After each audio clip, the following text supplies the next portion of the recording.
വീണ്ടും ടിൻഡുദാസ് ഊട്ടുപുരയിൽ നിന്ന് ഒപ്പം ചേരുന്നുണ്ട്. ടിൻഡു, ഉപ്പുമാവ് കഴിച്ചോ? എന്താണ് ഊട്ടുപുരയിലെ വിശേഷങ്ങൾ?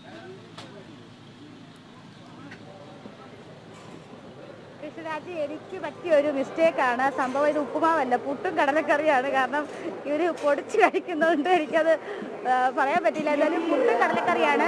ധനമന്ത്രി കഴിച്ചിട്ട് പോയിട്ടുണ്ട്. ബാക്കിയുള്ള കുട്ടികളും രക്ഷകർത്താക്കളും ഒക്കെ കഴിക്കാൻ വന്നിട്ടുണ്ട്. അപ്പോൾ നമുക്കത് കഴിക്കുന്നത് കാണാം. എവിടെ നിന്നാണ് വരുന്നത്? എറണാകുളം. ഇഷ്ടമായോ? ഏത് സ്കൂളിൽ നിന്നാണ്? മൂത്തകുന്നം. എന്ത് മത്സരത്തിൽ പങ്കെടുക്കാനാണ് വന്നത്? ഒപ്പന. നന്നായിട്ട് പ്രാക്ടീസ് ചെയ്തോ? ഫുഡ് ഇഷ്ടമായോ? ദേവിക. ഫുഡ് ഇഷ്ടമായി? അന്ന് തള്ളി കളിക്കണം കേട്ടോ. ഓക്കെ. അപ്പോൾ ഇവരെ ഈ ഇരിക്കുന്ന ടീം എറണാകുളം ജില്ലയിൽ നിന്ന് വന്നതാണ്. ഇതിൽ ആരാ മണവാട്ടി? ആരാ മണവാട്ടിയാണോ? അയ്യോ എന്താണ് കൈ നിറച്ച് ലഹരിയൊക്കെ ഇട്ടേക്ക്. മണവാട്ടി സംസാരിക്കുന്നത്. അതെ, മണവാട്ടിക്ക് സംസാരിക്കാൻ കുറച്ച് ബുദ്ധിമുട്ടുണ്ട്. കാരണം മണവാട്ടി പുട്ട് കഴിച്ചുകൊണ്ടിരിക്കുകയാണ്. അപ്പോൾ രാവിലത്തെ ഭക്ഷണം പുട്ടും കടലയാണ്. മന്ത്രിമാരും അതോടൊപ്പം തന്നെ ഫുഡ് കമ്മിറ്റിയിലുള്ളവരൊക്കെ മന്ത്രിമാരോടൊപ്പം ഇരുന്ന് കഴിച്ചിട്ട് പോയിട്ടുണ്ട്. ഇനിയുള്ളത് നമ്മുടെ VIP എന്ന് പറയുന്നത് എല്ലായ്പ്പോഴും കൃഷിരാജ് കുട്ടികൾ തന്നെയാണ്. അപ്പോൾ ഒപ്പന ടീം എറണാകുളം ജില്ലയിലെ ഏതാ സ്കൂളേതാ? SNMHS. ഓക്കെ, അപ്പോൾ എറണാകുളം ജില്ലയിലെ SNMHSലെ കുട്ടികളാണ് ഈ റോയിൽ ഇരുന്ന് കഴിക്കുന്നത്. അപ്പോൾ ഇപ്പുറവും കുട്ടികളൊക്കെ ഇരുന്ന് കഴിക്കുന്നുണ്ട്. അപ്പോൾ എല്ലാവരും സന്തോഷത്തോടെ ആസ്വദിച്ച് കഴിക്കുകയാണ്. കുട്ടി ഇഷ്ടമായോ? ഏത് സ്കൂളിൽ നിന്നാണ്? പെരിങ്ങോട്. പാലക്കാട്. നിങ്ങളുടെ ഏതാ ഇത് രാവിലെ എന്താ ബ്രേക്ക്ഫാസ്റ്റ്? പട്ടാമ്പിയിലൊക്കെ രാവിലെ എന്താ?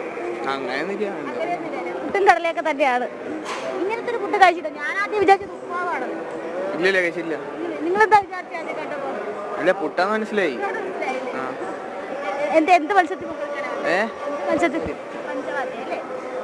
അപ്പോൾ ഇപ്പുറം സ്ഥലത്തിരിക്കുന്നത് എറണാകുളം, ഇപ്പുറത്ത് പാലക്കാട് ജില്ലയാണ്. അപ്പോൾ എല്ലാവരും ഏതാണ്ട് എനിക്ക് തോന്നുന്നു ഈ സെൻട്രൽ സ്റ്റേഡിയത്തിൻ്റെ അടുത്ത വേദികളിൽ അടുത്ത സ്കൂളിലൊക്കെ ഈ അല്ലെങ്കിൽ അടുത്ത സ്കൂളിലൊക്കെ തങ്ങുന്നവരാണ് ഇവിടെ ഇപ്പോൾ ഭക്ഷണം കഴിക്കാൻ എത്തിയിട്ടുള്ളത് എന്നാണ് തോന്നുന്നത്. അപ്പോൾ ഞാനിപ്പോൾ ഏതാണ്ട് 2 റോയിലാണ് ആദ്യഘട്ടത്തിൽ ഭക്ഷണം വിളമ്പിയിട്ടുള്ളത്. രാവിലെ എല്ലാം സജ്ജീകരിച്ചിട്ടുണ്ട്. പഴയിടത്തിന് ഞാൻ പറയുന്ന പോലെ പഴയിടത്തിൻ്റെ നേതൃത്വത്തിലാണ് ഇവിടെ സദ്യയും അതോടൊപ്പം തന്നെ ഭക്ഷണമൊക്കെ ഒരുക്കുന്നത്. രാവിലെ ചോറിൻ്റെ വട്ടക്കൂട്ടങ്ങളൊക്കെ ആയിട്ടുണ്ട്. പക്ഷേ ഞാൻ അവിടെ നിന്ന് വരുന്ന സമയത്ത് ഞാൻ വിചാരിച്ചു ഇഡ്ഡലി ആയിരിക്കും എന്നാണ്. ഇഡ്ഡലി ആണെങ്കിൽ ഞാൻ 2 കഴിക്കുമായിരുന്നു. പക്ഷേ പുട്ട് എനിക്ക് അത്ര പോരാ. പുട്ടിന്ന് കഴിക്കുകയാണെങ്കിൽ ചിലപ്പോൾ നമ്മൾ ഈ ബുള്ളറ്റ് മൊത്തം തള്ളേണ്ടി വരും. തള്ളു കേൾക്കുന്നതിനൊക്കെ ഒരു പരിധിയുണ്ട്. അപ്പോൾ വലിയ രീതിയിൽ ഇവിടെ ഞാൻ ഈ ഫുഡ് കമ്മിറ്റിയുടെ അടുത്തൊക്കെ തന്നെ കാണും. അപ്പോൾ ഞാൻ നേരത്തെ സൂചിപ്പിച്ചതുപോലെ തന്നെ പഴയിടത്തിൻ്റെ നേതൃത്വത്തിലാണ് ഇവിടെ എല്ലാം ഒരുക്കുന്നത്. ഉച്ചയ്ക്ക് നേരത്തെ മന്ത്രി സൂചിപ്പിച്ചതുപോലെ പായസവും അതോടൊപ്പം തന്നെ 12 കൂട്ടം കറികളും അടങ്ങുന്ന നല്ല രീതിയിലുള്ള സദ്യ ഏതാണ്ട് 12 മണിയോടുകൂടി തന്നെ ആരംഭിക്കും. അപ്പോൾ അതിനുള്ള വട്ടങ്ങളൊക്കെ അവിടെ കൂടി തുടങ്ങിയിട്ടുണ്ട്. അപ്പോൾ എല്ലാവരും വലിയ രീതിയിലുള്ള അറേഞ്ച്മെൻറ്റ്സ് ഒരുക്കങ്ങളെല്ലാം ഒരുക്കിയിട്ടുണ്ട് എന്ന് വേണം പറയേണ്ടത്. നമ്മുടെ ഇപ്പോൾ നിൽക്കുന്നിടത്ത് ഏതാണ്ട് ആൾക്കാരൊക്കെ ഇവിടുന്ന് എണീറ്റ് തുടങ്ങി. പിന്നീടുള്ളത് ഇനി അടുത്ത ഘട്ടങ്ങളിൽ കുട്ടികൾ ഇവിടെ എത്തേണ്ടതായിട്ടുണ്ട്. അത് കഴിഞ്ഞതിന് ശേഷം ഭക്ഷണം കഴിഞ്ഞ ശേഷം ഉച്ചയ്ക്കുള്ള ഭക്ഷണങ്ങളാണ്.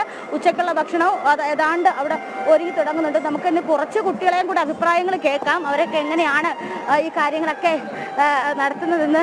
ഏത് സ്കൂളിൽ നിന്നാണ് വരുന്നത്? Saint Mary's. Pattom Saint Mary's ആണോ? അല്ല, കോഴഞ്ചേരി സെന്റ് മേരീസ്. ഫുഡ് ഇഷ്ടമായോ? നിങ്ങളുടെ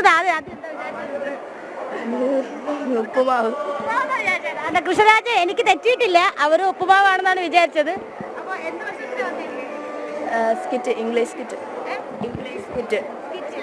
എത്ര പേരുണ്ട്? 8 പേര്. എന്താ പേര്? അലീന. എവിടെ താമസിക്കുന്നത്?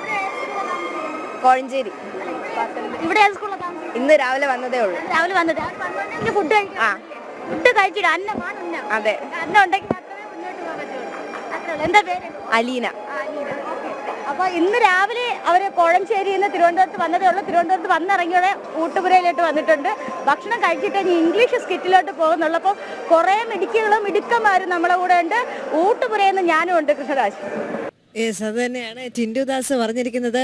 പുട്ട് കഴിച്ചാൽ തള്ളേണ്ടി വരും എന്നാണ്. പുട്ട് കഴിക്കാതെ തന്നെ തള്ളാൻ കഴിയുമെന്ന് ഉറക്കെ പ്രഖ്യാപിച്ചിരിക്കുകയാണ് അഞ്ജലിദാസ് എന്ന ടിൻഡുദാസ് അല്ലേ.